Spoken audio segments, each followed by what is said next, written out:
Welcome to Celtic Medicine Stories, a podcast where we explore stories from the old Celtic lands, with the understanding that they carry medicine for us. I'm your host, Catherine Parker, and I offer these stories in the spirit of the oral storytelling tradition of the British Isles. That is, they are free and they're open to everyone, always. Although these stories often have come from another time and have evolved through time with the oral storytelling tradition, they are here still for a reason. If you're curious about going deeper with this story, with the images, symbols, characters, landscapes, sounds, whatever it is that's speaking to you from this particular story, then there are some free resources below which will help guide you in that process. Stories of the seal people are prevalent all along the west coast of Ireland and Scotland and up into the Faroe Islands. If you've spent any time wandering the shorelines of those places, you'll know why. The seals are very present. You can hear them breathing and see their big brown eyes watching you as they hover on that threshold between sky and water. And sometimes, if you're lucky, you'll see them on that other threshold between the water and the shore. There's a whole genre of folktales about the seal folk, and they were carried for countless generations by tellers in clans that claimed to be descended from them. This is one tale that's found its way around many storytelling circles, and I read the bones of it in one of Sharon Blackie's books, If Women Rose Rooted. It's full of mythic themes of transformation and the power of experiencing loss, and what happens when we refuse to experience loss, which I won't attempt to explain, but just instead let the story do its work with you. Enjoy. So as you listen to this story, as with all these Celtic medicine stories, let yourself float. You don't need to pay attention in the way maybe you were asked to do in school. You don't need to try and follow the plot line or the dialogue or anything in particular. In fact, the medicine lies in what you find yourself attending to. So when you let yourself go into that receptive, floaty state and you find your mind wanting to savor an image or a sound or a word, and you find yourself more engaged with that than whatever it is that I'm saying, then notice that. You don't need to analyze it or try and figure it out in that moment, but just notice it, that called your attention, because that's where the medicine lies. Wherever this story interacts with your story is what you're looking for. And I believe this is part of why these stories have been around for so long, is because they each interact with us in some special way. And so as you listen, just let yourself absorb it and notice which parts stick out to you.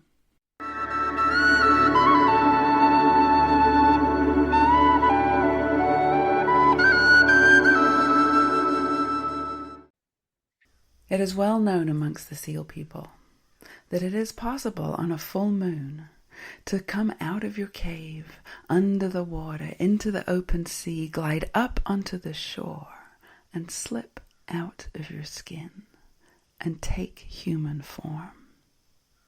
It's rarely practiced, but one such moon, in September one year, a group of 9 young seal women decided they were going to give it a go. So they swam out of their seal home, through the underwater tunnels, out into the sea, and found their way to a bay with a big sandy beach that they could just glide up on. And as the full moon crested over the mountains in the east, they slipped off their skins, laid them over the granite rocks of the beach. They let these new legs and arms and hair flow into the autumnal air as they danced on the beach.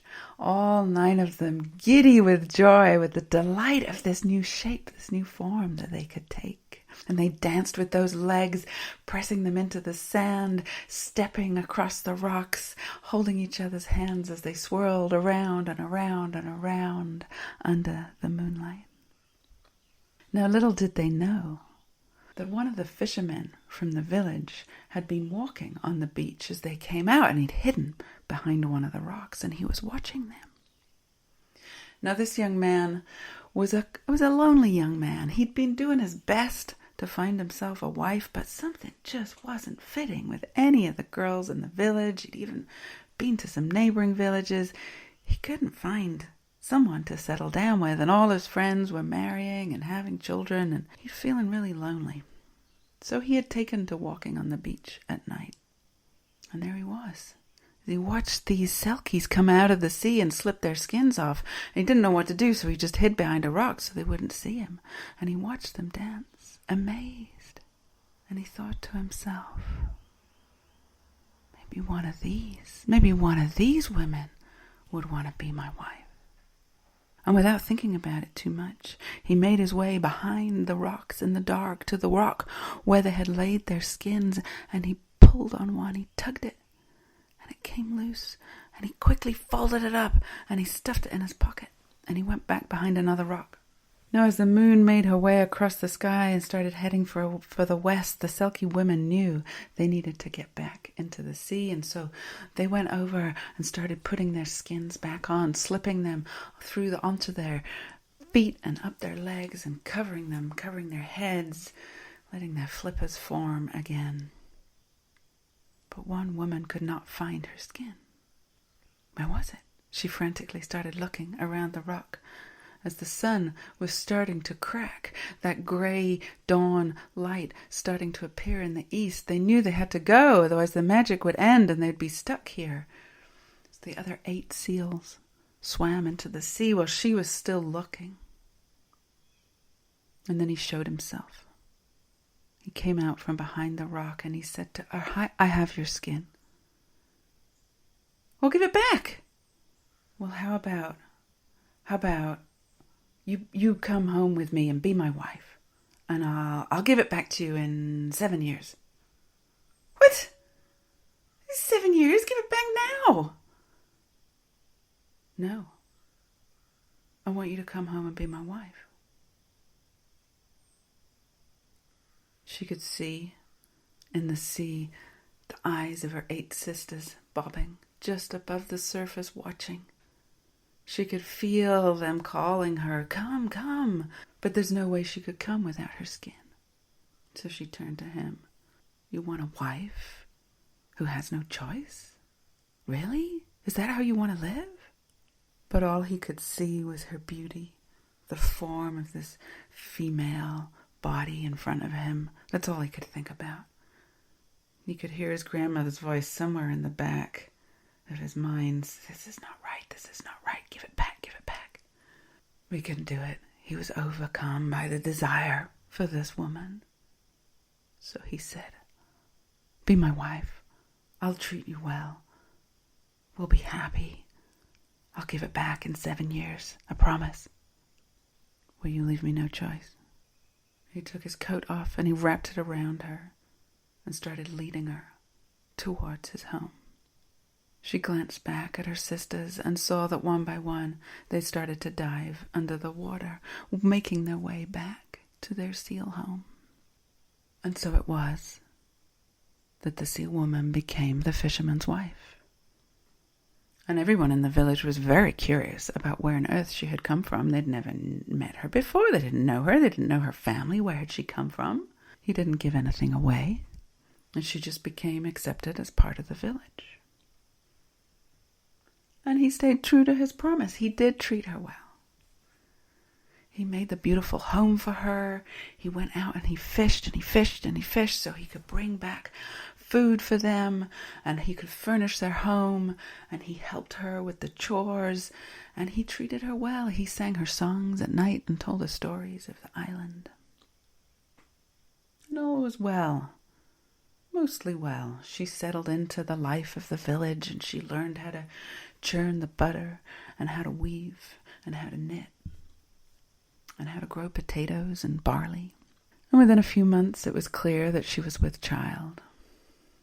And indeed, the next summer, out came a wriggly pink baby girl, and they named her Mara for the sea. And she was happy mothering Mara, and tending to this little one, and tending to the home, and tending to the garden. And all was well for a while. But as the years wore on, she found herself longing for the sea. It was right there, but she couldn't get in it. She couldn't get in it in the way that her body knew it. All she could do was walk the edges and paddle, and sometimes she'd get in and swim, but she couldn't go where she wanted to go. She couldn't dive deep, and she missed her seal sisters so much. And as the years wore on, she found herself wandering at night on the beach, hoping to catch a glimpse of them out in the full moon. But nothing, because the story had spread through the seal folk. The story had spread of the danger of this bay, and nobody came close. And on the 7th year, she sat there on the September full moon on that very rock where she had laid her skin, and she sobbed and she sobbed. And she didn't notice for a while that little footsteps come up behind her, and little Mara came and sat next to her on the rock. "What's wrong, Mommy?" And the seal woman couldn't hold it in anymore, and it all just spilled out, the whole story, the whole thing.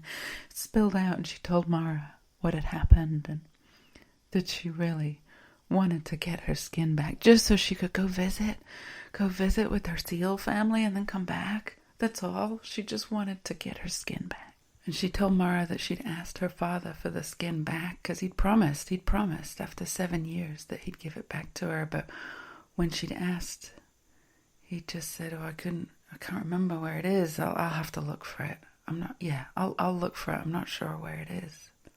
And she'd asked him numerous times, and that's what he'd said. It'd been months now. And little Mara took this all in, and she said, "Well, you know my daddy. He doesn't throw anything away. I bet he's got it somewhere. I'll find it. A little glimmer of hope shone in the seal woman's eyes. And the next day, when the father went out fishing, indeed little Mara scoured the house. She looked in every cupboard and every drawer and every box, upturned everything. She couldn't find it. The next day, same thing. Looked and looked and looked and looked. She couldn't find it.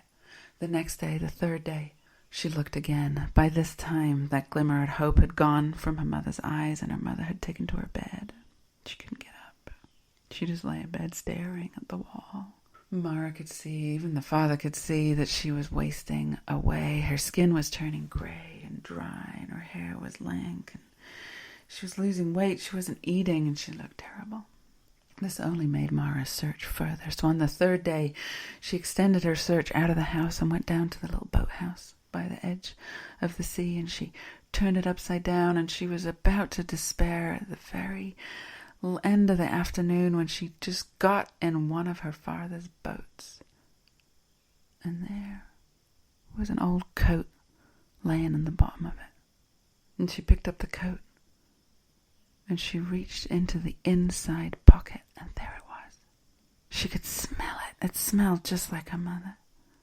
She could feel it. Silky, smooth, Selkie skin. She pulled it out. She grasped it with both of her hands, and she ran back up to the house, and she said, Mommy, I found it. Her mother sat up in bed, and they both took the skin, and as they started to open it, it crumbled into 1,000 dusty pieces. Her mother just stared at it. Dust on the floor. And lay back down in her bed.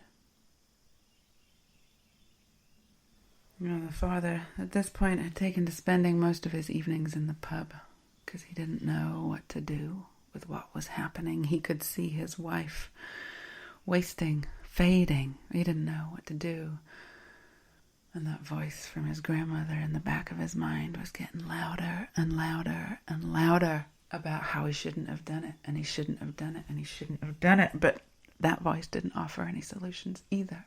What to do, how to fix it. But little Mara had an idea. And so in a couple of days, she took herself off right to the edge of the village, to the old hut where the old wise woman lived. She'd never visited her before, and she felt really nervous as she tapped on the door, but she knew she had to at least ask what could be done for her mother. The old woman opened the door and beckoned her in. Mara sat down by the fire with her and told her the whole story and told her what she needed. And the old woman looked up from her knitting, and she looked right at Mara, and she said, "This, my dear, is Selkie business. I do not deal in Selkie business."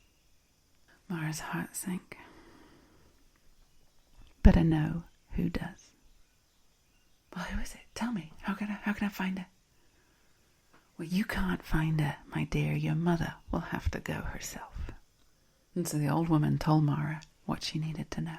Mara ran home, full of excitement, burst into the house, ran up to her mother's room, woke her up and said, I know what to do. You've got to go visit the old woman that lives in the cave.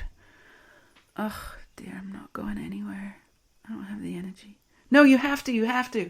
The old woman that lives at the edge of the village told me this is the only way. This is the woman. She deals in Selkie business. She told me you have to go. And Mara was so insistent that the Selkie woman sat up and said, okay, tell me. So Mara told her what the old woman had told her. Oh, I don't know that I have the energy for that, Mara. I don't feel well. You have to go. But what about you? I'll be okay. Daddy can make food. I'll be all right. You go. Go find the old woman in the cave. Go on. And so the Selkie woman pulled on her boots, and she got her thickest wool cloak, the grey one, the colour of the stormy skies, and she wrapped it around her, and she didn't take anything with her because that's what the old woman had said. And she clarified the directions one more time with Mara, and she gave her a big hug and a kiss and said, I'll be back. Don't you worry, I'll be back. And she set off north and west along the coastline, following the path. But soon as the day wore on, she realized the path didn't go more north and more west. The path curved back around to go back to the village, but she had to keep going north and west along the coast. There was no path. There was just the rugged, tussocky grass that her ankles kept falling in between, and it was boggy and wet, and it was slow going. But she kept going, and she kept going, because what else was she going to do? And she kept going until it was really dark, and she had to sleep, and she just lay down in the grass and wrapped her cloak around her, and she slept. And it rained in the night. She got wet. And she didn't want to lay there in the rain, so she got up and she just started walking north and west and north and west and north and west. And eventually the rain cleared and the sun came out, and so she sat. And she watched the sun sparkle in the water, and she cried. But the sun dried out her socks and dried out her cloak a little bit, and she got up and she walked some more. And on it went. For 3 days, maybe 4 days, 4 nights, she lost track. She was very tired and very cold and very wet. When she was walking and she heard faint singing. Just snatches of a song, not the whole thing, but she heard it for sure. And it seemed to be coming from down the cliff. And so she saw a little trail that the deer had worn that went down from the top and down the cliff and onto the beach. And so she followed it. And the singing got more frequent. And along with the singing, she could hear the whir, the unmistakable whir of a spinning wheel. And so she followed the sounds, and she found her way to a cave opening in the side of the cliff. And she peered in, letting her eyes adjust to the gloom. She could see in the back a fire. And sitting on a stool, spinning at a wheel, an old woman looked up at her. Her hair was grey and long and pinned back with sea urchins, and her plaid was also grey and black and white and covered her whole body. The old woman looked up at the seal woman and said, "Ah, there you are. You've come back for your skin, I take it." The seal woman couldn't do anything but nod. The old woman beckoned her in. She said, come warm your bones. Pulled her up a seat next to the fire, sat her down. Over the fire she had a big iron pot bubbling away, and she stirred it with a big ladle and scooped out some liquid which she put in a cup and handed to the seal woman. All she could do was hold it and feel the warmth coming through her arms, starting to heat her body up. The old woman stared into the fire and she said, "You hear all these tales of these Selkie women getting themselves mixed up with human men. And they find their old seal skin, they put it back on, and they slip back into the water, just as if nothing happened, as if nothing was learned and nothing was gained. But sometimes it doesn't always work out that way. Sometimes what's needed is a new skin, is something different, a different way of being. The Selkie woman looked her in the eyes, and the old woman said, I can tell you. I can tell you where to find your new skin. And so as the woman drank the tea, the old woman told her. And by the time she drank all the tea, she felt strong and vibrant and alive in a way that she hadn't for years. She felt as alive as she did that night on the beach with her sisters. As she hugged the old woman, she said, thank you, thank you, thank you, thank you. Yes, yes, yes, I'll do it. And she left the cave. And she found her way along the beach, and she found that old curragh, an old boat, tethered up just like the old woman had told her, and she got in it, and she rowed her way north and west to the next little island, just as the old woman had said. And she pulled herself around in the curragh to the sandy bay on the north side, just as the old woman had told her, and she pulled the boat up, and she got out. And with trepidation, because she knew what to expect, she walked up the beach and into the cave. And although the woman had told her it was more than she could bear, and she sank down on her knees crying, because there were the bodies, the skeletons of her 8 sisters with their skins already cut off laying on the floor, and she recognized them from their skins. And there they were, just laying there, dead. The old woman had told her there'd been a seal hunt, and these 8 sisters of hers had been caught and killed and skinned, and then the storm had prevented the hunters coming back, and they were just laying there. And the old woman had told her what to do, and so she staggered outside, and she gathered driftwood off the beach, and she made herself a fire in the mouth of the cave. She lit that fire with the coal the woman had given her, wrapped up in an old mushroom conch. And she kindled the fire, she blew on it as best she could between her sobs, until the fire was going bright. And she started to sing.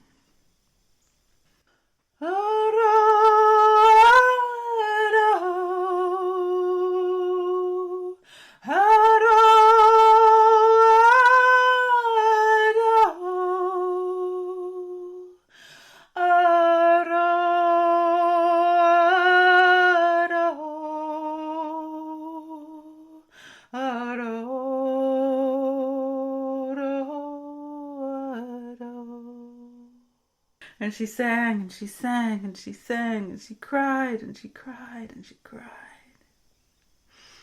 for the life of these dear, beautiful ones. And at some point she noticed, coming out of the water's edge, an old, big, old grey seal pulling herself up on the beach.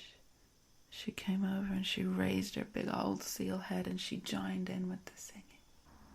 At some point now, deep into the night, they looked over at the skeletons, and they could see that the flesh was starting to reform.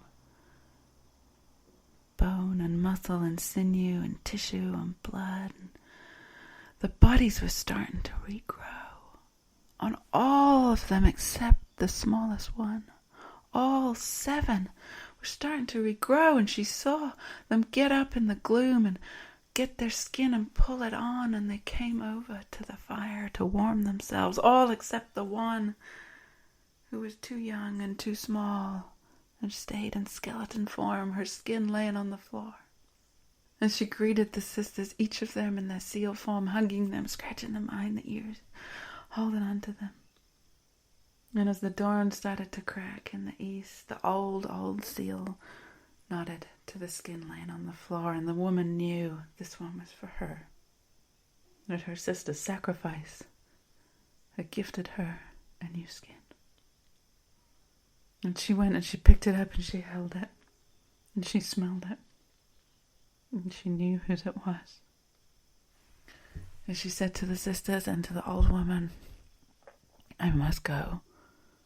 I want to come with you right now. I so want to come with you, put this skin on and slip into the sea, but I can't. "No, I'll be back. You go now, you go." And the old woman and the 8 sisters slipped into the sea, and off they went. The Selkie woman wrapped up the seal skin in her cloak. She slung it across her back, and she went around, got back in the curragh, rowed back across to the same beach, went up the trail onto the top of the cliffs, and she walked and she walked and she walked south and east and south and east and south and east back to the village. For days it took her. When she got there, it was just starting to be daylight, and so she hid behind a rock until her husband had left for the day, and then she went into the house. Gasped Mara. She came running, and she saw her mother full of vibrancy and life, and her skin glowing, and her eyes, those dark, brown, big, beautiful eyes, filled with light. They hugged and they hugged. And the seal woman told her all of it. She told her what had happened. And Mara said, "You must go. You know you must go. But what about you?" "I'll be all right, Mum. Come visit me." "I will. I'll come every month. Every month I'll come. Come wait for me at the rock, you know where. And I'll tell you all the stories of the seal people. Because you're part seal people, you know that." I know that, and I'm part human. And I know for now I must stay here. Be part of this world. But you come back and visit me and bring me stories of your world, okay? Okay. And so it was that later that evening, the seal woman went down to the beach. Mara stayed in the house. And she pulled off her human clothes. And she stepped into that seal skin, and she pulled it up over her head and let it take its form, the warmth of it pulling around her skin. As she lay down on her belly, she glided into the sea, and she turned around to look at the bay and the village and the stars with one big, deep, huffing breath. She went under the water. Now Mara and her dad did just fine.